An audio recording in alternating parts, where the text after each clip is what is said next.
Bonsoir à tous, vous écoutez La Pluie et le Beau Temps, c'est votre émission d'actu, culture et société tous les mardis 19h-21h sur Move. Je suis So Spencer et comme toujours, je suis avec ma team Florence et Leïla. Comment ça va ? Salut. Ça va ? Ça va très bien. L'humeur du jour, c'est quoi en ce mardi ?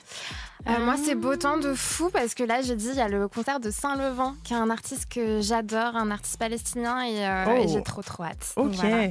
Leïla, l'humeur du jour ? Moi, c'est plus que beau temps.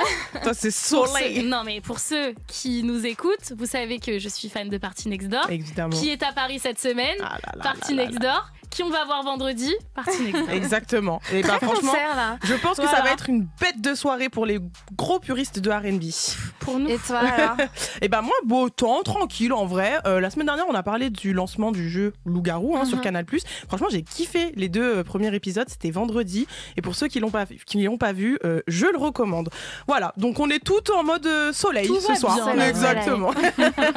Allez, bon, vous le savez, dans La Pluie et le Beau Temps saison 2, on est sur de l'actu chaude, de la nostalgie, des conseils et des recos. Donc c'est parti pour passer 2 heures avec nous. Vous pouvez nous écouter et bien sûr nous regarder en direct sur move.fr. Au menu de La Pluie et le Beau Temps aujourd'hui, de gros sujets comme d'habitude. De plus en plus de jeunes vivent en dessous du seuil de pauvreté en France. Entre faibles revenus, précarité de l'emploi et problèmes de logement, on s'est intéressé aux problématiques auxquelles la jeunesse de 2024 est confrontée, mais pas que.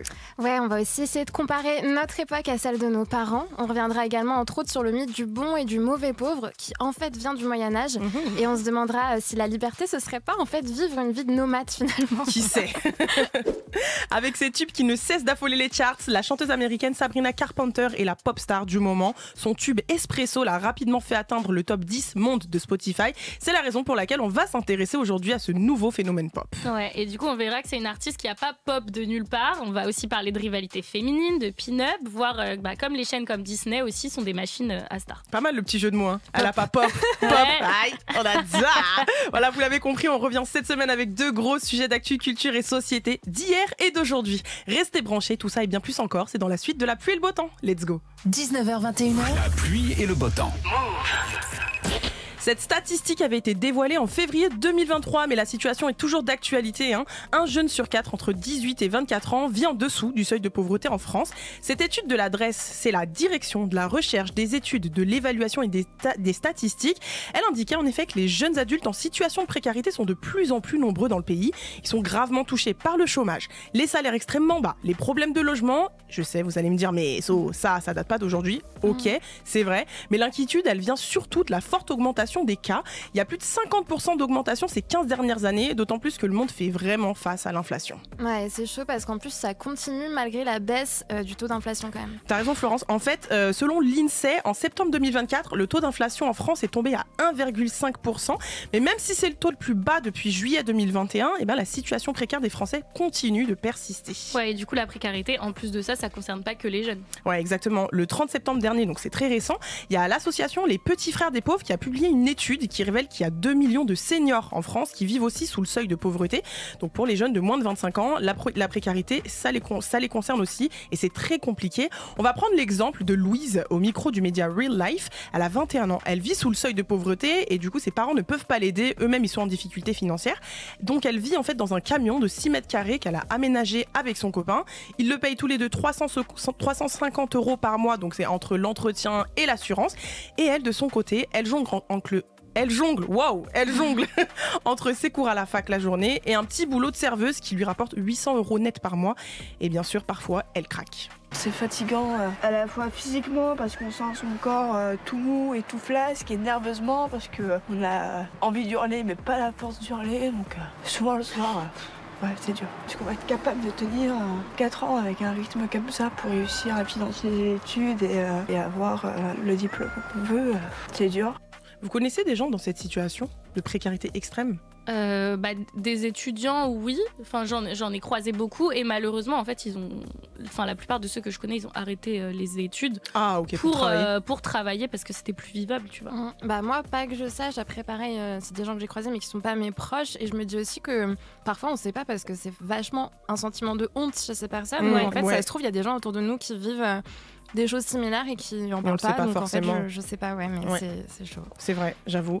Et puis il y a beaucoup de chômage. Et d'ailleurs, en parlant de ça, le taux de chômage des jeunes en France, il est très élevé. On parle quand même de 17%, c'est des 15-24 ans. Ils sont très jeunes. Et ça, c'était un chiffre qui datait de novembre 2023. Et ce taux, il est parmi les plus élevés en Europe, Florence. Ouais, et en même temps, l'entrée sur le marché du travail est de plus en plus précarisée. C'est un phénomène qui est vraiment porté par les jeunes. C'est un jeune sur deux qui a un contrat type CDD, intérim, apprentissage, etc. Et ça touche aussi les personnes diplômées. Je pense qu'on sait de quoi on parle. Vous, les filles, est-ce que vous aimeriez être en CDI? C'est pas une demande, mais c'est plus un ressenti, tu vois, par rapport à ce statut. Moi, j'ai déjà eu des CDI dans ma vie, dans ma carrière d'avant. Et aujourd'hui, c'est plus le but. Okay. J'ai l'impression que notre génération, on n'est plus trop hypé par les CDI. Ouais, moi, ça me fait peur. Je me dis, genre là, je suis accrochée à mon taf. À vie, genre. Alors que je sais que tu peux partir quand tu veux, tu vois, quand t'es en CDI. Mais j'ai ce truc de il n'y a pas de fin. Non, mais moi, c'est mon petit rêve là. C'est vrai Bah ouais, parce que. Tu commences à vieillir. Non, mais je pense surtout qu'on a tendance à penser que t'es épuisé quand t'es en CDI et que t'as un peu des horaires classiques, etc. Ouais. Mais moi, je trouve ça aussi épuisant, l'instabilité. Enfin, moi, émotionnellement, je vois ce que tu veux dire. T'es happé par ton stress tout le temps mais l'année prochaine en fait c'est comment? C'est ça, c'est genre ça. Dans 6 mois c'est comment? Moi j'adore la métaphore, c'est un peu comme quand tu cours dans le noir. Parce que moi j'ai déjà testé l'expérience, faites-le chez vous si jamais, c'est trop sympa à faire, mais il y a quand même un truc de tu sais pas où tu vas et enfin moi je le visualise vraiment comme ça en tout cas l'image. Dilemme Florence, tu préfères faire ce que t'aimes et donc avoir un contrat Attends, parce que ça on va en parler juste après, tu brûles les étapes. Ok, parce que là c'est un dilemme de fou, ou faire ce que t'aimes pas mais t'es bien payé à vivre. Oui, ouais, mais dilemme de fou. On en reparle. Mais en tout cas, ça peut aussi être épuisant d'avoir un truc qui est pas stable et aussi d'être au chômage. Et t'en parlais tout à l'heure, il y a une hausse des périodes d'inactivité et les entreprises aussi s'inquiètent de plus réussir à recruter. On entend souvent dire que c'est une histoire de flemme, que certains en profitent, mais pour moi, c'est clairement un manque d'empathie de dire ça, puis aussi de compréhension, parce que ce que les anciennes générations, elles ont du mal à digérer, c'est qu'on veuille pas accepter de travailler de la même manière qu'elles, et c'est légitime. Est-ce que vous comprenez qu'on puisse refuser un contrat même en étant précaire? Oui. Mais encore une fois, tu vois, ça c'est notre génération réponse qui de parle. Jeune. C'est ça. Moi, je préfère faire ce que j'aime, en gros, tu vois. Tant pis pour l'argent, tu vois. Mais ou même au-delà de ce que t'aimes, je pense qu'il y a aussi un truc où je sais aussi ce que je vaux voilà. et je pense pas être capable de me, je sais pas comment le dire, mais de me courber au point de sacrifier limite. De me perdre et d'accepter des trucs que en temps normal j'aurais pas accepté en plus pour un taf. Ouais. Non, et moi justement je trouve ça beaucoup plus sain si on peut se le permettre bien sûr de privilégier sa qualité de vie avant sa paye. C'est quand même dingue de se dire que de notre naissance à notre mort, les gens qu'on va le plus côtoyer c'est les gens du taf. Mais oui. Alors quand c'est perçu comme une contrainte, qu'on a l'impression de entre guillemets perdre sa vie à la gagner comme on dit, c'est absurde. Et on en a beaucoup parlé l'année dernière, mais pour certains ça ajoute aussi cette idée de quête de sens du coup. Ouais, d'ailleurs, c'est un mot que t'aimais pas trop, je me rappelle l'année dernière. En gros, l'idéal, ce serait de faire un métier qu'on serait prêt à continuer, même si on devenait riche. Et oui, j'aime pas le mot sens, mais du coup, tu parles des fameux métiers passion, donc on en vient. On est dedans. Alors, pour le coup, c'est un concept qui me plaît pas non plus parce que tu vois, tout est dans le nom, passion. Ça me fait vachement penser à une relation toxique. En fait, et je trouve que c'est totalement une bonne comparaison parce que, donc en gros, c'est souvent asymétrique, c'est un métier que t'idéalises et qui te déçoit parce qu'en fait il te considère pas et au lieu de le quitter toi tu continues à voir son potentiel et t'en chies mais bon t'as le bon rôle au moins. Mais en fait c'est de l'arnaque et c'est surtout un moyen de faire peser toute la charge de la précarité sur l'employé et justement là c'est la question de est-ce que faut tout accepter par amour? Est-ce que c'est une excellente question. Est-ce qu'on accepte la précarité par amour? Moi, j'aurais tendance à te dire que non. Après, la réalité, on est tout autre quand tu fais un métier passion. Quand on est amoureux. Ouais, non, mais quand tu fais un métier passion, il faut bien commencer par le début. Maintenant, quelle est ta limite? C'est ça. Tu vois ce que je veux dire? Moi, je pense que, en tout cas, ma limite, je pense que c'est le temps. Genre. Je sais qu'au bout d'un moment, je suis en mode ok, la passion, mais la passion, on la fera à côté. Ouais. Ok, moi je capte un peu pareil, Et aussi, c'est la passion, mais pas au détriment de ma dignité, parce que je suis passionnée x10 par ma dignité avant de. Mais en tout cas, faire face à cette précarité de l'emploi en tant que jeune, ça a des répercussions qui sont énormes et fortes. On a peu de thunes, donc nos conditions de vie sont pas satisfaisantes. On va parler de l'accès au logement d'ailleurs avec toi, Leïla, tout à l'heure. Et au-delà de tout ce qui est vital, il y a aussi des répercussions sur nos activités du quotidien. quotidien, forcément, on en parlait en off tout à l'heure à la cantine. Ouais. Et puis en dépit de l'argent, il y a aussi le manque de stabilité. En fait, c'est de ne pas pouvoir s'imaginer l'avenir, faire des projets. Déjà qu'à la base, c'est compliqué avec les enjeux du monde qui nous entoure. Et moi, par exemple, je sais qu'adolescente, j'adorais me poser la question de tu te vois où dans 5-10 ans, etc. Mais aujourd'hui, c'est une question qui peut vraiment me faire pleurer si je suis à cran. Est-ce que vous, c'est un truc que vous arrivez encore à faire, vous projeter comme ça Je pense que ça va avec la notion d'espoir. Parce qu'en gros, tu as des objectifs de vie, tu vois. Moi, je me vois là ou dans 5 ou dans 10 ans, tu vois. J'ai des grands objectifs. Et je me dis, en vrai, vaut mieux espérer que de partir défaitiste. Et je pense que c'est aussi une question de mindset et de loi d'attraction. Très dans le mindset aussi. Ouais, mais en vrai, elle est très #boss girl. Mais j'y crois de ouf à ce truc de la loi de l'attraction. En gros, plus tu désires quelque chose et tu fais les causes aussi. Et voilà, peut-être que ça n'arrivera pas. Mais en tout cas, si tu fais toutes les causes, je connais pas beaucoup de gens qui se sont donné tous les moyens et qui sont pas réussis. Moi, je trouve qu'il y en a. Mais après, moi, le truc que je me dis, c'est que tant que... Genre, je pense que je peux accepter plein de choses tant que j'ai encore la flamme de ce que je fais. Après, je trouve que ça va se projeter, c'est un autre exercice. Et moi, par exemple, quand j'étais petite, j'étais en mode à 30 ans, j'aurais un bébé, une maison, un machin, et on va aussi en parler. Mais du coup, il y a un truc de... En fait, là, je peux pas me dire qu'il y a une case de vie où je me vois faire ça, parce qu'en fait je peux pas savoir, je peux pas anticiper quoi. En gros, t'es en mode je sais pas ce que je ferai l'année prochaine. Mais même des vacances d'été, enfin je suis en mode j'attends mai, tu vois. Mais tu vas sur le court moyen terme, Florence, vois grand, vois large. Ouais, mais justement c'est pas possible. Je sais pas. Et même c'est on va parler de logement, mais moi je peux pas me projeter dans un enfin je sais pas, je sais pas. C'est compliqué. Flou sur ce on peut en discuter. Ne sois pas défaitiste. Après, il y a autre chose aussi sur la jeunesse, et je l'ai remarqué, c'est que les jeunes n'achètent plus aussi facilement qu'avant. Voilà. Ouais, déjà, je sais pas vous, mais moi j'ai l'impression que pour les générations qui nous précèdent, c'était beaucoup plus simple de devenir propriétaire. Et si je prends l'exemple de mes grands-parents, mon grand-père était ouvrier, ma grand-mère elle était femme au foyer, ils gagnaient pas des 1000 et des 100, pourtant ils ont pu faire un prêt, devenir propriétaire. Et c'est fou parce qu'on vit mieux aujourd'hui, mais j'ai l'impression qu'on est moins apte à acheter que, pas vous du coup. Si, carrément. Et puis la vie était moins chère aussi. Avant. Ouais. J'ai l'impression qu'ils sont tous, les anciens, ils sont tous propriétaires. Ils ont tous des maisons qu'ils ont retapées avec le temps, etc. Mais aujourd'hui, c'est pas du tout les mêmes prix au niveau de l'immobilier. Même l'accès au prêt, en plus. Et justement, on parlait des contrats précaires. Eux, quand ils voient des contrats comme ça, ils sont genre, non, on va pas prêter quoi que ce soit. C'est générationnel aussi. Je suis d'accord avec toi. Eux, ils acceptaient des boulots qui leur plaisaient pas forcément, et ils y restaient toute leur vie. Oui, tu vois. Et le prix de l'immobilier aussi, il était différent. C'est clair. Et en plus de ça, tout ça part du Covid, parce que pendant la pandémie, les prix ils ont explosé, le taux des crédits a augmenté, et surtout il y a eu de moins en moins d'offres. Donc on a l'habitude de voir des jeunes qui vivent encore chez leurs parents, qui louent leur appart ou qui sont en coloc même après les études, parce qu'on dit que c'est souvent un truc d'étudiant d'être en coloc. Y a plein de gens en CDI qui sont encore en coloc. Et en fait aujourd'hui, pour être propriétaire, malgré le fait qu'on puisse avoir un bon apport et un CDI, on remarque que les jeunes ils ont encore besoin de l'aide de leur famille pour concrétiser un projet IMO. Donc en plus de tout ça, il faut un entourage capable de nous aider et de se porter garant. Donc ça rend le truc limite impossible. Ouais, je vois ce que tu veux dire. Et j'ai vu que le gouvernement cherchait des solutions pour aider ces jeunes à devenir propriétaires. Ouais, mais du coup, il n'y a rien qui a été décidé. Et Gabriel Attal, il avait évoqué de supprimer les frais de notaire pour les biens qui étaient de moins de 250 000 euros. Ok. Selon seloger.com, qui est un site pour chercher un appart ou une maison ou un bien, 73% des candidats à l'accession estiment que c'est de plus en plus difficile. Mais est-ce que c'était vraiment aussi simple de devenir propriétaire avant ? Alors déjà, on va faire un peu d'histoire. Mais du coup, il faut savoir qu'au début du XXe siècle, il n'y a que 5% de la population parisienne qui était propriétaire de son logement. Parce que c'était impossible d'avoir les fonds pour les foyers de classe moyenne. Et le plus fou, c'est que contrairement à aujourd'hui, on ne considérait pas que la pierre, c'était un bon investissement. Et c'est seulement dans les années 60-70 que le crédit immobilier, comme on le connaît aujourd'hui, il est apparu. Et l'emprunt, il a été facilité et incité dans les années 80-90. Et les prix, ils ont augmenté plus vite que les salaires. Et l'accès au crédit s'est crispé après. Donc faut pas oublier qu'on n'a jamais... faut pas oublier que ça a jamais été aussi facile dans l'histoire que d'acheter, tu vois. Donc en gros, avant ça avait ses obstacles, mais beaucoup moins qu'aujourd'hui, quoi. Et du coup, aujourd'hui, l'accès à la propriété, ça reste une pression pour beaucoup de jeunes. Ouais, c'est un peu comme la pression de se marier ou de fonder une famille.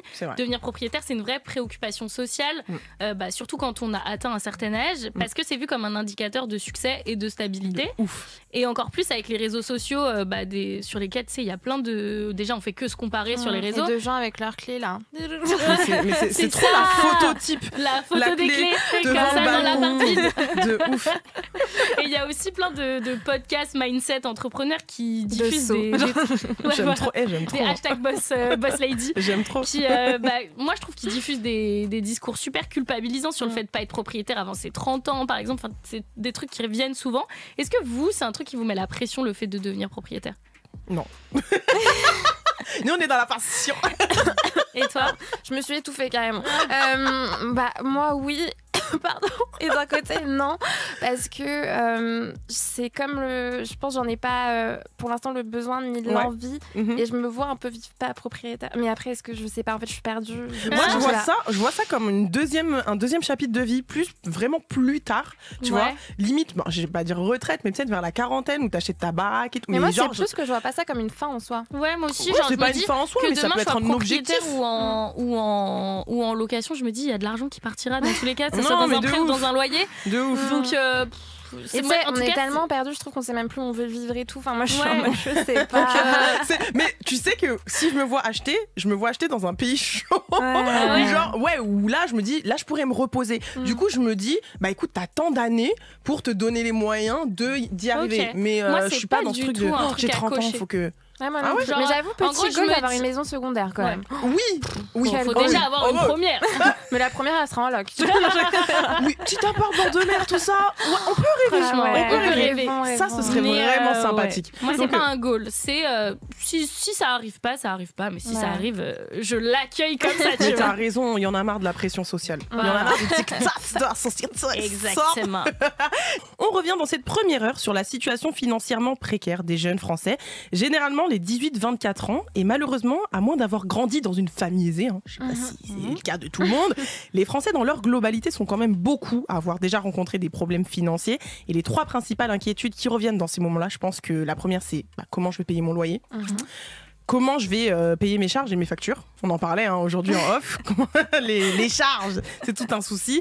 Et bien sûr, qu'est-ce que je vais bien pouvoir manger. Du coup, les filles, je vous propose un petit jeu.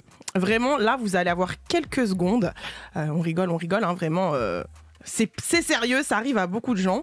Je vais vous demander, en 20 secondes, d'élaborer 3 idées de repas de la Hesse. C'est-à-dire des recettes à manger quand il n'y a vraiment plus rien. Ok. 1, 2, 3. Florence, tu commences. Dormir. Non, le repas. Des pâtes mais au sel. aller se coucher, quoi. D'accord, donc tu manges pas. Oui, c'est genre tu dors et t'oublies que t'as faim, enfin, tu vois. D'accord, ok. Du pain avec du beurre. D'accord. Faut avoir du beurre. Ouais. Du pain. Faut avoir du pain. Et ton du pain, ça peut être matin, midi, soir. Et le troisième, des pâtes. Ok, simple comme ça, blanche. Au sel. Ah ouais, c'est vraiment la Hesse. D'accord. Et au beurre. D'accord. Leïla. Moi, j'aurais dit la boîte de raviolis, là. Ok. Genre la conserve de raviolis. Ma passion. Moi aussi, j'adore, je trouve ça trop bon. C'est génial. Des pâtes au sel aussi. Enfin, des pâtes à l'eau au sel. Ok. On serait déjà mort avec vous. Ok. Je sais pas, moi. Ouais, je sais pas. Ok. Une sardine, une conserve de mais sardine, c'est luxe un peu. Une boîte de thon. Ok, ça marche. Bon, toi, écoutez. C'est quoi, tu dirais quoi? Moi, c'est pâte crème fraîche. Pâte crème fraîche. Pâte à la truffe. Basilic. Alors, moi, ce serait pâte crème fraîche vite fait et parmesan gruyère par-dessus. Attendez. Pâte, en vrai. Ou riz avec du beurre dessus. Ouais. Ou des il y a toujours un accompagnement. Ouais, il faut faire un semblant d'entrée plat dessert. Et cracotte là, ou comment ça s'appelle? Biscotte avec du fromage. Mais c'est bon ça. Ouais, mais en vrai, genre il reste des trucs vite fait dans le frigo, quoi. T'as capté? Ouais. Voilà. Bon écoutez, merci. Bon allez, on rigole. C'est vraiment des repas mais éclatés au sol vraiment. Je pense ravioli trop bon. Ouais, ravioli. Et vous mettez un petit peu de gruyère dessus en mode four et tout pour faire un semblant gras. Mais pas du tout. Moi, les raviolis du pot là, même pas de la conserve, que tu les ouvres comme ça là, à même la casserole. Je trouve ça trop. Mais tu sais que moi je fais carrément micro-ondes. Ah, même le micro. Les ondes. Non mais je rigole. J'ai trop voulu faire la meuf. Avec son basilic là. Ton plat de la Hesse, c'est des pâtes à la crème. Donc, des biscuits avec de la confiture et la S. Au quartier, c'est la S. On préfère l'espèce. Alors on rigole les filles, mais en vrai, il y a des gens qui ont carrément créé une tendance dans le fait d'être pauvres. Ils ont carrément réussi à glamouriser ça sur les réseaux sociaux. C'est un délire, c'est une trend du coup qu'on retrouve sous le hashtag Girl Dinner. Girl Dinner. Ça a l'air adorable comme ça, mais en fait c'est tout con. Mais ça consiste à simplement montrer son dîner de fille entre guillemets. Ça a pété à partir d'une vidéo en mai dernier d'une influenceuse américaine qui s'appelle Oliva Maher. Donc en fait, elle a montré son repas de paysanne médiévale, comme elle le dit, repas qui est inspiré de l'époque et constitué de pain et de fromage. Résultat, tout le monde a commencé à poster des plats entre guillemets du pauvre avec des quantités ridicules. Et au-delà d'avoir agacé tous les diététiciens du monde par rapport au TCA notamment, ça a aussi envoyé le message que finalement c'était cool d'être pauvre. Et si on aime l'autodérision, tu vois, se moquer de soi, parce que comme là on a fait, tu vois, de qu'est-ce qu'on bouffe s'il y a rien, on aime moins le fait de se faire du fric sur les difficultés financières quand même. J'ai capté, ok. D'autant plus qu'on sait qu'il y a 1 jeune sur 2 qui saute des repas parce qu'ils n'ont pas les moyens. C'est ça, et cette traîne du coup elle rentre dans une continuité d'autres qui prônent le fait d'être fauché. Il y a des gens qui s'amusent à exhiber d'énormes découvertes, etc. Et oui, c'est important de le normaliser encore une fois, mais pas d'en faire une mode, là où en fait on se retrouve carrément avec des gens qui font semblant d'être à sec pour être dans la tendance, quoi. Vous, c'est quoi votre rapport à votre propre précarité, si jamais? Et genre, est-ce que vous êtes pudique quand vous êtes ric-rac? Est-ce que quand j'ai pas d'argent, j'ai pas d'argent. Bah ouais. Moi, j'ai pas d'argent, je sors même pas. Moi, j'ai pas d'argent, je boude dans mon lit jusqu'à ce que mon salaire arrive. Ouais, mais tu dis aux autres, genre, on va au resto, on fait un truc. Non, j'ai pas de tal. Voilà, c'est ça la réponse à mon texto. Mais je pense qu'on est tous en mode, mais avec les copines, genre, non, meuf, c'est mort, j'ai pas de sous et tout. C'est la base. Mais moi, je trouve que la base aussi, c'est du coup, tu t'adaptes, tu vois. Viens, on va sur un banc. Ouais, bah oui, mais après, on peut se voir quand même. Pour se voir sur un banc, il faut dire. Mais elle a dit qu'elle reste dans son lit, tu vois. Mais moi, quand je n'ai plus d'argent, je suis pas de bonne humeur. Ah ouais. Faut plus parler avec moi. Je peux plus surconsommer. Non, mais après, regarde, là, il y a des gens qui osent pas le dire et du coup qui consomment quand même. Enfin, qui osent pas le dire et qui vont quand même aller dépenser des thunes. Aujourd'hui, nous, les jeunes, on consomme différemment, tu vois. Ouais, bah déjà, on consomme pas comme nos parents. Moi, je sais que mes parents, ils font que dire que je gaspille mon argent. Ouais. Maman toi aussi Toi aussi ou pas? Non, moi je suis raisonnable. Ah ouais, Elle fait tellement la meuf. Ouais, je suis une grande daronne. C'est pour ça qu'elle épargne le basilic. Je le plante. Exactement. Mais ouais, du coup, c'est vrai qu'on investit plus dans les expériences, les loisirs, les voyages plutôt que dans des biens. Et pour notre génération, en fait, vivre des moments mémorables et se créer des souvenirs a pris le pas sur l'achat d'une maison, par exemple. Et dans notre quotidien, on épargne beaucoup moins, mais on dépense plus et des fois sans réfléchir. Mais bon, c'est aussi un peu ça la jeunesse. Profiter de la vie tant qu'on n'a pas encore trop de contraintes, entre guillemets, ou de responsabilités. Perso, je suis consciente que c'est pas aussi simple pour tout le monde, mais moi, j'ai la chance d'encore vivre chez mes parents et ça se passe plutôt bien déjà. Donc j'ai pas d'énormes responsabilités financières dans le sens où j'ai la chance de pouvoir profiter sans me dire que je peux être à la rue à tout moment, tu vois. Et vous êtes plutôt responsable. Enfin, toi, tu l'as dit. Non, je vous jure, c'est vrai. Franchement, c'est vrai parce que j'ai habité seule jeune. Ok, ouais. Du coup, dès 18 ans, je savais gérer mon argent parce que t'as pas le choix en fait, tu vois. Et dans l'idéal, je préfère ne pas avoir demandé à mes parents. Tu vois, moi aussi, mais pour autant, j'ai un sens des responsabilités qui est genre mais au sol, dans le sens où genre je préfère m'acheter un truc inutile et me dire vas-y du coup je vais manger ces fameuses pâtes au sel que tu vois faire l'inverse et me dire mais ça c'est vraiment nécessaire et ça. Enfin, en fait je me dis c'est pour ça, ça me fait vraiment plaisir et je préfère faire des compromis ailleurs que. Moi je me dis ça va, je me suis acheté un peu de bonheur, tu vois. Ouais, mais moi aussi. Et oui, après il y a toujours ce moment où t'as le fameux One Life. Exactement. Mais j'ai le problème, One Life c'est facile. que ça fait 30 lives que j'ai One Life, tu vois. La meuf a déjà 47 ans. Non mais j'ai eu trop de vie là. Mais je comprends.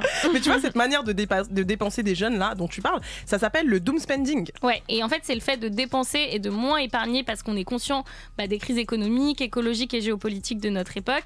Et par exemple, il y a plein de jeunes pour qui posséder des biens matériels, ça paraît accessoire s'ils peuvent pas profiter des petits plaisirs comme ce que tu disais, Flo, comme sortir au resto, au cinéma ou sortir avec leurs amis plusieurs fois dans le mois. Et j'ai trouvé une vidéo cool du coup de Marie Melchior, donc elle c'est une créatrice de contenu et elle expliquait bien le principe. When older people ask me how young people are affording nice things that they wouldn't even buy for themselves, I tell them it's because we can't afford anything else. Homeownership or starting a family is so out of reach that we're using that down payment or kid money on whatever it is we can't afford that'll bring us a semblance of the kind of adulthood we were promised. We need translation. Exactement. Yeah. Pour ceux qui parlent pas anglais, en gros, elle dit que dépenser de l'argent pour des expériences ou des objets, c'est une manière de vivre une vie d'adulte que la société nous a promis en fait quand on est jeune, quoi. Et même si devenir propriétaire, fonder une famille, ça semble un peu hors de portée, on veut quand même continuer à profiter et à se dire ces 100 € là, je les mettrai pas de côté pour un appart parce que je sais que j'en aurai probablement jamais et je les foutrais, je sais pas moi, j'irais au resto 2 fois par exemple. Je vois ce que tu veux dire. Et ça montre bien en fait que l'angoisse et l'incertitude qui pèsent sur les jeunes aujourd'hui, qui choisissent de vivre le moment présent en investissant du coup dans des choses qui façonnent leur identité et leur bonheur. Cette meuf, c'est la sœur à Flo. on est clairement dans le thème, mais c'est clairement ça. Mais pour le coup, c'est vraiment représentatif de la jeunesse et des problématiques auxquelles on fait face. Et c'est dans ce truc on n'arrive pas à se projeter, donc autant profiter aujourd'hui. Est-ce que quand on va mourir, on en aura besoin, tu vois, de tout ça on n'en met pas dans la tombe, le fameux. Exactement. Ça, c'est après le One Life. Celui-là aussi, il est très dangereux. Moi, ma phrase la plus dangereuse, c'est bon, ça vient, ça part. En vrai, tu vois. Je te jure, celle-là, on l'a tout entendu. 19h30 sur Move, on vous parle finance aujourd'hui et on se plonge plus particulièrement dans le portefeuille des jeunes qui sont de plus en plus nombreux à vivre sous le seuil de pauvreté en France. Et justement, puisque l'argent ne tombe pas du ciel, ou bien même on dit des fois, ça pousse pas dans les arbres. Vraiment phrase de daronne. On va voir ensemble ce qui nous dérange le plus en termes de thunes, ou au contraire ce qu'on valide. Green flag. Red flag. Alors, Florence, toi, t'es red flag quand on parle de thunes. De thunes, ouais. Tu vas pas aimer parce que je sais que toi t'aimes bien, mais moi c'est les discours quand on veut on peut, et aussi l'idée de transfuge de classe, parce que pour moi c'est pas la réalité et c'est dangereux parce que du coup ça culpabilise vachement les gens qui arrivent pas et tout, donc moi j'aime pas le quand on veut on peut, j'y crois pas et j'ai pas envie de dire. C'est vrai, ça c'est grave un débat qu'on pourrait avoir sans fin. Ouais, mais je pense qu'on pourrait l'avoir pendant peut-être 3 émissions entières, tu vois. Alors j'y crois de ouf parce que effectivement c'est vrai qu'il y a des facteurs qui font que des fois t'as plus de chance ou d'autres, on va t'ouvrir des portes ou non, mais je suis grave persuadée que si. Non, mais il y a plein de gens qui veulent et qui font tout pour avoir et qui n'ont pas à la fin, tu vois. On va faire un sujet sur ça. Ton red flag, Léla. Moi, mon red flag, c'est putain, c'est trop méchant, mais c'est les gens qui foutent leur grain de sel dans comment tu dépenses ton argent. Ah ouais. Et ça me saoule. Tu sais, qui sont en mode, mais pourquoi tu t'achètes ça alors que tu fais ça dans la vie? Mais de quoi je me mêle? Toi, garde tes sous de ton côté. Dans tous les cas, si demain je suis à la rue et avec mes petits haillons, chacun se gère en fait. Ouais, bien sûr. Et au pire, j'irai pleurer, c'est mon problème, tu vois. Mais ça me reste quand même ton argent en fait. Exactement. Et donc les gens qui sont en mode fais ce que je veux avec ton argent, bah voyons. Exactement. Et toi? T'as bien raison. Moi, c'est les gens qui remboursent pas leurs dettes. Attendez, le fisc. Non, mais le pire, c'est ceux qui remboursent mais qui donnent pas tout. Vous avez capté, genre ils te doivent, je sais pas, 50 et ils disent j'ai 45, vas-y, je te rends plus tard. Ils vont jamais rendre. Et toi après, t'oses pas demander tes tales. Le truc de j'ose pas demander mon argent. C'est le truc le plus gênant du monde. Alors que quand tu le transposes avec un objet, c'est grave évident. Enfin, moi, j'en parle avec une pote. Genre, si tu me prêtes ton enceinte, tu vas avoir le courage de me dire, tu peux me la rendre et tout. Là, je vais, mais des thunes, c'est archi dur de demander. Ça fait trop genre, je suis à 5 € près. Mais des fois, t'es à 5 € près, tu vois. Et juste, c'est une question de confiance. C'est le principe, tu vois, genre. Rendez tout en fait, rends l'argent. Vos green flags du coup avec l'argent, Flo. On en a un peu parlé, mais moi c'est les gens avec qui l'argent c'est pas un tabou, dans le sens où moi je trouve ça grave important d'en parler avec ses potes, si jamais vous partez en vacances pour savoir quel type d'activité on fait, machin chose. Avec un mec pareil, même que tu viens de rencontrer, n'ayez pas peur, je trouve, parce qu'il y a quand même un truc de... Ça permet de se caler sur les modes de vie, tu vois. Je suis totalement d'accord avec toi, je trouve que c'est grave important d'en parler. Moi c'est ça aussi mon green, et plus particulièrement genre dans une relation où je trouve que c'est un des premiers trucs à évoquer. Genre, quand tu rencontres un mec, tu veux savoir qui il est, tu veux savoir ce qu'il fait dans la vie et comment il dépense son argent et comment il visualise un peu le partage, genre comment il voit les finances dans un couple. Ouais, je vois ce que tu veux dire. Et toi? Bien vu. Alors, moi, mon green, c'est ceux qui n'ont pas peur de dépanner ou d'avancer des proches, mais que avec des gens qui remboursent. Qui remboursent pense l'intégralité. Ça se voit que vraiment on lui doit. Genre, il y a une ardoise comme ça chez Franchement, je vous jure, ça c'est un truc que je déteste. Je déteste de voir quoi que ce soit à quelqu'un. Mais vous avez déjà entendu des trucs comme ça. Ouais, meuf. Ou même, on vous a peut-être déjà posé la question, meuf, t'as pas 20 €, des trucs comme ça. On en avait parlé aussi, mais les tricots abusifs là où tu rembourses des 1 € 2. Moi, les trucs comme ça. Oui, mais ça c'est de l'abus. Moi, ça je peux pas. Parfois, tu peux dire, je sais pas, une copine. Vas-y, vous êtes un. Les bons comptes font les bons. Vous êtes dans un resto et toi, sur le coup, t'as pas ta CB. Ah, vas-y, tu peux m'avancer. Vas-y, je t'envoie un PayPal. Moi, j'ai jamais cru les gens qui n'ont pas leur CB déjà. Ouais, bon, bizarre. Mais il y a des gens qui sont en mode, tu sais, les gens qui bégayent là, j'ai pas. Mais tranquille, je vais te renvoyer tes thunes. En fait, je vais te rembourser, tu vois. Ces gens-là, qui ont chaud. Je les vois en bizarre. Ouais, ça, moi déjà, t'as du mal à partager avec ton ami. Ouais, tu vois, bizarre un peu. Ouais. Voilà. On vous le disait en début d'émission, en 2024, de nombreux jeunes entre 18 et 24 ans vivent encore sous le seuil de pauvreté. Et justement, dans son livre Sois jeune et tais-toi, la journaliste Salomé Saké compare cette situation actuelle avec celle d'hier. Donc toutes les trois, on va vous lire un passage qui fera totalement écho à notre séquence historique. Hier et aujourd'hui. Si l'on ne peut certainement pas comparer deux époques à tout point de vue, on peut au moins jeter un œil aux indicateurs sociaux. J'ai ainsi voulu décrire la situation de la jeunesse française des années 2020 au regard de celle de nos aînés afin de mettre en évidence quelques faits non discutables. Alors, la jeunesse d'aujourd'hui est contrainte de composer avec un chômage structurel, des inégalités sociales croissantes et un état de moins en moins providence et protecteur. Et les chiffres à ce sujet sont édifiants. Le temps d'emploi précaire des 15-24 ans est passé de 17 à 52% entre 1982 et 2020. D'ailleurs, c'est ce qu'on disait en première partie. Et le chiffre le plus fou, en 86, le patrimoine net médian des trentenaires était 45% plus élevé que celui des plus 70 ans. En 2015, il est 3 fois plus faible. Voilà, donc du coup, tout au long du début de cette émission, on a parlé de la galère que vivent les jeunes Français. Mais de manière globale, j'ai envie de vous dire que depuis le début de la pandémie en 2020, les personnes en difficulté sociales sont de plus en plus nombreuses, et ça peu importe l'âge, et c'est très représentatif de ce qui se passe économiquement et politiquement dans un pays. Et justement, de toute l'histoire de la France, puisqu'on est dans la partie d'hier, eh ben, il n'y a eu qu'une seule période de 30 ans, de 45 à peu près 73-74, où on a connu un âge d'or économique. C'est entre autres la France de Georges Pompidou, président de la modernité entre 69 et 74. Et Leïla, tu vas nous parler des 30 Glorieuses. Exactement, c'était vraiment le moment où partir en vacances, faire construire une maison et avoir une voiture, on avait l'impression que ça coûtait 1 € et qu'on avait qu'à se pencher pour trouver un taf. Bref, c'est une période qui va... la rue. Exactement. Du coup, c'est une période qui va de la fin de la Seconde Guerre mondiale au début des années 70, comme tu disais, So. Et en fait, après la guerre, la France, elle doit se reconstruire et grâce à des politiques de modernisation, des investissements massifs, le pays connaît un essor économique de fou. Et donc, on s'industrialise, les transports et l'énergie vont se développer, les emplois sont créés, des salaires augmentent et les Français, ils commencent à mieux vivre et surtout à consommer. Donc, la voiture et la télé, ça devient super accessible et les familles, elles partent en vacances grâce aux congés payés. Et les 30 Glorieuses, c'est aussi une période de changements sociaux. Ouais, déjà avec les congés payés dont je parlais il y a une seconde, le droit au chômage, les droits des femmes évoluent aussi et l'éducation, ça devient une priorité à ce moment-là. On a des jeunes qui accèdent à de nouvelles opportunités et la société, elle devient de plus en plus dynamique et plus éduquée. Mais toutes les bonnes choses ont une fin parce que c'est avec les crises pétrolières de 73 qui marquent vraiment un tournant et l'économie française, à ce moment-là, elle va se heurter à de nouveaux problèmes et la croissance va ralentir et la société doit faire face du coup aux inégalités croissantes. Et ça va nous mener à aujourd'hui. Le déclin, tu sais.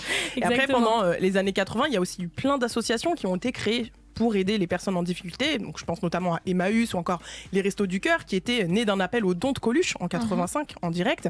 Et ces assos, elles sont encore très connues aujourd'hui, Florence. À cette époque, aider un pauvre malheureux, c'était aussi vu comme étant très bon et nécessaire. Ouais, après, tu vas me dire aujourd'hui aussi d'une certaine manière, mais pas tous les pauvres. En tout cas, c'est pas qu'une impression parce que c'est pas ceux qu'on appelle les assistés, pas les migrants, ni les SDF qu'on chasse à coups de mobilier hostile. C'est comme s'il y avait des personnes plus méritantes que d'autres à être aidées. Et en fait, ce mythe du bon et du mauvais pauvre, ça vient du Moyen-Âge. D'accord. En fait, à l'époque, l'Église devait du coup reverser une partie de son argent aux pauvres, mais il bénéficiait d'un nombre fixe. Résultat, la charité, c'était surtout pour les orphelins, les vieillards, les personnes malades ou estropiées. Mais en fait, c'est parce que eux, on estimait qu'ils n'avaient pas eu le choix d'arriver à ça. Du coup, eux, si je comprends bien, c'était les bons pauvres. Exactement. Tout comme ceux qui avaient décidé de se défaire de leurs biens comme le Christ, tu vois. Waouh. En revanche, les autres, ils devaient rendre des services à l'Église. Par exemple, ceux qu'un malheur avait envoyés à la la rue. Et d'ailleurs, on faisait pas commerce avec eux parce qu'on disait oh là là, c'est des envieux, on n'en veut pas. Et après la peste, le nombre de pauvres a clairement explosé. Ouais, du coup, on n'aidait plus que ceux qu'on connaissait. Le reste, c'était considéré comme des parasites. Et comme ils étaient en masse et ils avaient peu à perdre, forcément, c'est là qu'a commencé à naître la figure du pauvre dangereux. Okay. Ils sont devenus, du coup, à cette époque, le mal de toute la société. Et rien que leur vision, enfin, le simple fait de les voir, c'était devenu insupportable pour les gens. Ils avaient des mentalités à l'époque. Comme nous, franchement. Moi, j'ai l'impression que c'est encore aujourd'hui. Moi, j'ai l'impression de parler aujourd'hui, là. Genre, quand on parle des migrants, quand on parle des SDF. C'est vrai, j'avoue. Et justement, on les expulsait, ces gens. C'est ça, parce que en fait, le fait de les diaboliser, ça permettait de complètement se dédouaner de ses responsabilités à soi et le faire sans remords. Et pendant mes recherches, j'ai lu que ce qui était dommage, c'est que tous les récits de cette période, en fait, ils sont racontés par des bourgeois. Donc, que tout ce qu'on sait de la pauvreté, c'était la réalité des riches, parce que les pauvres n'ont laissé aucune trace. Et moi, je trouve qu'encore aujourd'hui, c'est une période qui est trop invisibilisée. Et d'ailleurs, c'est à cause de ça qu'il y a des clichés lunaires. Et moi, je voulais vous raconter un truc qui m'est arrivé il y a pas longtemps. Enfin, justement, je sais pas si vous voyez, mais je suis redevenue toute brune. Tu as fait ton donc petit avant, carré. je n'étais pas si blonde, mais voilà. Et donc, quand j'étais chez le coiffeur, tu sais, il y a beaucoup de discussions qui se font de manière informelle où moi, j'ai les oreilles, quoi. Et donc là, j'entends le coiffeur dire à une cliente non, mais là, moi, j'avais vu un SDF, il avait un pantalon Nike, du coup, c'est un menteur. Moi, je donne pas, faut plus donner, c'est tous des menteurs et tout. Mais qui lui dit qu'on lui a pas donné, qu'il a pas été dans une asso je trouve ça fou de se dire que par un physique, tu te dis, lui, il ment, lui, il mérite pas qu'on l'aide, lui, enfin. Par des données juste de... Tu vois, c'est un peu ce truc-là de bon et de mauvais de pauvre. Il y en a qui passent mieux que d'autres. Il y en a qui... Enfin, c'est en fonction de la couleur de peau, en fonction de... Tu vois, de... N'importe quoi. Donc, il faut avoir vraiment l'air débraillé à mort pour qu'on puisse te donner de l'aide. Il faut porter vraiment des haillons. Oh là là. Non, mais c'est un délire. Ça veut dire que aussi, c'est comme si t'es pauvre, tu peux pas aussi rester. Genre, imagine, t'as aussi envie d'essayer, tu vois, de paraître. Bref, c'est. On revient sur l'histoire économique de la France à l'heure où les jeunes et les seniors sont de plus en plus nombreux à vivre sous le seuil de pauvreté. Il y a quelques instants, on est remonté dans le temps pour vous parler aussi de la notion de pauvre dans l'histoire, mais aussi des 30 Glorieuses, la seule fois où la France avait des thunes. La seule fois où les Français ont connu un boom économique. Alors, on peut se poser la question. L'argent fait-il le bonheur ? À en croire cette période historique des 30 Glorieuses, je dirais bien que oui, mais je me permets quand même de vous poser la question, les filles. L'argent fait-il le bonheur ? Ça, c'est grave une question. Le mien, en tout cas. Moi, je pense qu'elle m'amènerait un bonheur absolu. Merci, et j'aime bien. Mais bien sûr. Après, il y a un peu cette phrase de elle y contribue par des trucs, mais en vrai... Ça y contribue, mais après, il y a grave des gens qui sont riches et qui sont malheureux. Donc en fait, mais ça veut c'est comme rien nous, dire. quand on parlait de nos dépenses One Life, moi, perso, ça me rend heureuse 3 minutes 30. Mon euphorie, quand elle passe, je suis en mode... Grave. Je suis pauvre. Non, en vrai, on dit tout ça. Oui, bien sûr, ça rend heureux, nana. Mais allez voir les riches qui sont en dépression et qui se sentent seuls et tout. Finalement, l'argent, ça fait pas tout. Mais... ça aide. Bon, voilà. Allez, pour moi, c'est quand même un peu les escaliers. C'est un peu les escaliers. C'est même les escalateurs, tu peux y aller. Du coup, pour préparer cette émission, je me suis posé la question, parce qu'on parle d'argent. Je me suis dit, mais attends, mais le concept de l'argent, même, il vient d'où ? Parce qu'il est quand même à l'origine de beaucoup de mots, MAUX, et de guerre aussi dans le monde. C'est vraiment le truc pour lequel tout le monde se bat. Et si aujourd'hui, on a à peu près tous les moyens de paiement à notre portée de main, autant vous dire qu'avant, c'était pas le cas. Fléau, toi, je sais que tu as mené ton enquête sur le sujet, tu vas nous en parler dans un instant. Mais juste avant, j'ai une petite question. Vous êtes plutôt du genre à payer avec quoi ? Moi, je vous dis cash, perso, je suis pas le genre de meuf qui a de l'espèce sur moi. Ouais, j'en ai moi, je suis Miss CB. Pas d'espèce. Et team j'ai même ma PayPal, carte dans mon tel, quoi. Ouais, moi, je suis team... Je connais plus le code de ma carte. Team pas de sac. Ouais. Vraiment, pareil. Les trucs directement sur ton... Les applications, quoi. Ouais. Vraiment la base. Et ça vous arrive de payer par chèque ? En vrai, moi, oui. Je trouve ça très classe. Ouais. Genre, j'étais très fière d'avoir un chéquier. J'en ai pas utilisé beaucoup, mais je sais pas, j'étais genre, ok, j'ai C'est très rare. Ouais, trop beau. J'ai même pas de chéquier, je crois. Ah bah voilà. Carrément, je sais qu'il y a des gens qui oublient que les chèques, ça existe. Ils disent c'est tellement vieux, mais parce que c'est vrai qu'aujourd'hui, tout est digitalisé. Mais en vrai, vous savez que le chèque, il existe depuis 1659 ? Attendez, je vais vous faire la story time du chèque. Parce que j'ai découvert des choses. En fait, il a été créé par un banquier suisse qui s'appelait Nicolas Barbon. Et en fait, ça permettait à ses clients de payer des sommes d'argent à autrui sans avoir à transporter du gros liquide, quoi.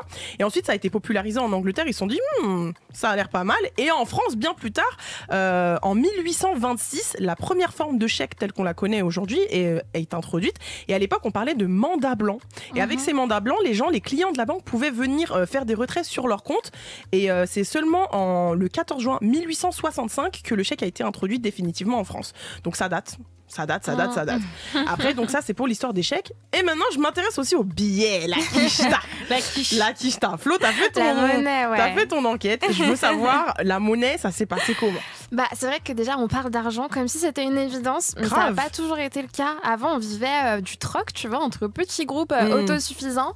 On savait que la voisine, elle avait tel objet, qu'on pouvait lui échanger contre tel autre truc. Bref, c'était vraiment basé sur la confiance, finalement. On appelait ça une dette sociale. Et forcément, il y avait un hic quand on voulait faire pareil, mais avec des inconnus, on n'a pas confiance en eux. Donc, la première forme de monnaie, c'est apparu pour cette histoire de confiance. Justement. Avec ce qu'on appelle les coris. Ouais, et je pense que tout le monde, parce que ça, c'est les petits coquillages avec lesquels on fait des bracelets de cheville et tout aujourd'hui. Du coup, je pense que vous voyez de quoi je parle. En tout cas, ça a duré pas mal de temps, puisqu'au XVIIIe siècle, c'était carrément la monnaie principale des marchands d'esclaves. Donc, c'est une histoire un peu sombre, et c'est d'ailleurs pour ça que c'est encore hautement symbolique aujourd'hui dans la culture ouest-africaine. Il y en a partout. Nous, on a grandi avec ça, carrément. Ouais. Il y a encore même des pays où tu payes encore avec ça. Sérieux? Je savais pas du tout. Tu vois, ça, je savais pas. Pour moi, c'est vraiment des éléments de décoration. Non. Ok. Et finalement, après, c'est la pièce métallique qui s'est imposée. Ouais, le truc, c'est qu'elle existait bien avant, du coup, ce dont on parle. Juste, elle était pas liée aux échanges, et c'est le fameux Crésus qui a rendu ça possible. On entend toujours t'es riche comme Crésus. Bah oui. Il était roi de la Lydie, d'où l'application Lydia aussi. Je te crois pas. Quand on a fait tout son storytelling et tout. J'adore. Il y a trop de rêves dans ce truc, vous allez voir. Et il y avait beaucoup de richesses, notamment des mines d'or qui provenaient d'un fleuve qui s'appelle le Pactole. C'est fou. On en apprend des choses. Et du coup, il a eu l'idée de convertir la pièce d'or en monnaie dans une ambition plutôt politique. Et ce qui est marrant, c'est qu'aujourd'hui, il y a des gens qui veulent revenir à une société sans argent parce que finalement, sans lui, il n'y a pas de pauvreté, par exemple. En tout cas, il y a pas mal d'articles sur des gens qui ont clôturé leur compte en banque aujourd'hui, tu vois, et qui sont partis vivre de manière nomade au gré des rencontres ou dans des communautés. On en pense quoi? Moi, je trouve que c'est littéralement impossible. Comment ces gens font?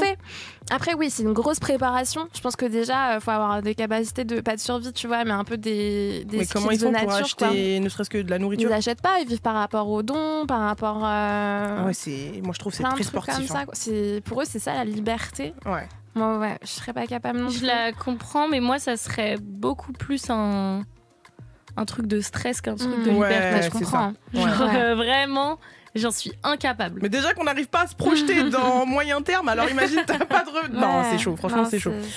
Après, comme je vous l'ai dit, justement, ça fait le lien avec la carte bleue. Moi, je suis Miss CB, je suis rien sans elle, vraiment. Donc, ça m'intéresse de savoir d'où est née la première carte bleue, Leïla. Déjà, il faut savoir que la première carte de crédit, elle a été lancée par une chaîne de resto, donc aux États-Unis, et c'était donc en 1950 par la chaîne Diners Club. Okay. Et en fait, les personnes qui avaient la carte, elles pouvaient présenter la carte signée et payer la facture à la fin du mois.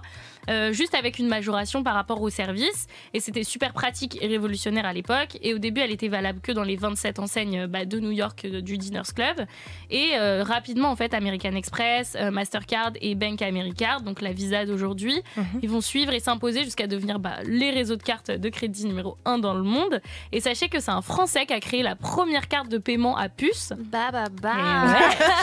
Du coup, c'était le 25 mai 74, donc après avoir déposé 43 brevets et convaincu tous les industriels français d'adopter cette innovation révolutionnaire, parce qu'en fait ça allait vraiment être une révolution de pouvoir faire des retraits d'argent déjà aux distributeurs automatiques de billets et des paiements chez les commerçants sans avoir d'espèces sur soi, quoi. C'est à cause de lui en fait. C'est à cause de lui qu'on est accro et qu'on consomme plus en fait, vu qu'on voit pas physiquement ce qu'on dépense. Ça. C'est lui qui nous a mis dans la merde. Attends, dis-moi son nom. On va aller lui toucher 2 mots. Lui, il sortait des 30 glorieuses, il s'est dit c'est bon. Il s'est dit il y a quicheta à volonté. on va sur les arbres là, au lieu de cueillir des feuilles, on cueille des 10 balles. Bon les filles, il est presque 20h. On va terminer cette première heure avec nos recos sur le premier sujet du jour, l'argent. Les recos de la pluie et le beau temps. Alors Flo, c'est quoi ta reco sur l'argent? Alors, moi je trouve que c'est une reco qui fait sens, mais c'est très cool, donc sûrement que plein de gens l'ont vu, mais revoyez-le au pire. C'est Martin Eden, donc d'abord un bouquin de Jack London, puis qui a été adapté en film, qui est très chouette aussi. Et en gros, c'est sur un mec qui est pauvre et qui, via la culture, va chercher à en gros séduire une bourgeoise, et cet embourgeoisement-là, il va se rendre compte que ça n'a pas de sens et il va un peu péter un câble, quoi. Ok. Voilà. Leïla. Moi, ma reco, c'est le podcast Rends l'argent de Titou Lecoq. Voilà. Et en fait, c'est dans ce podcast-là que j'ai entendu parler pour la première fois de la théorie du pot de yaourt. Comme quoi, en gros, tu sais, la femme, elle s'appauvrit plus en couple, etc. Et donc, elle, dans tous les épisodes, elle parle de la place de l'argent dans le couple, avec des gens qui racontent leur expérience et tout. Trop intéressant. Toi, t'as toujours des recos podcasts trop bien. Ouais. Ça a l'air trop bien. En plus, Rends l'argent, j'aime bien. Rends l'argent. Franchement, c'est trop intéressant à écouter. Ouais. Et c'est marrant de voir des trucs qui sont automatisés dans nos sociétés. Ouais. Et de se dire, ah, mais en fait, il y a ça derrière. Et en fait, peut-être que c'est pas ouf qu'on fonctionne comme ça, tu vois. Je capte. Ouais, très bien. Et toi? Ma reco sur l'argent, en tout cas sur le rapport avec l'argent, c'est le livre d'Alexis Onestas, Comment réussir, échouer et tout reconstruire. Hashtag girlboss. Hashtag mindset, hashtag girlboss. Et bien sûr, c'est basé sur l'histoire de 50 Cent, 50 centimes. Voilà, on est sur l'argent aujourd'hui.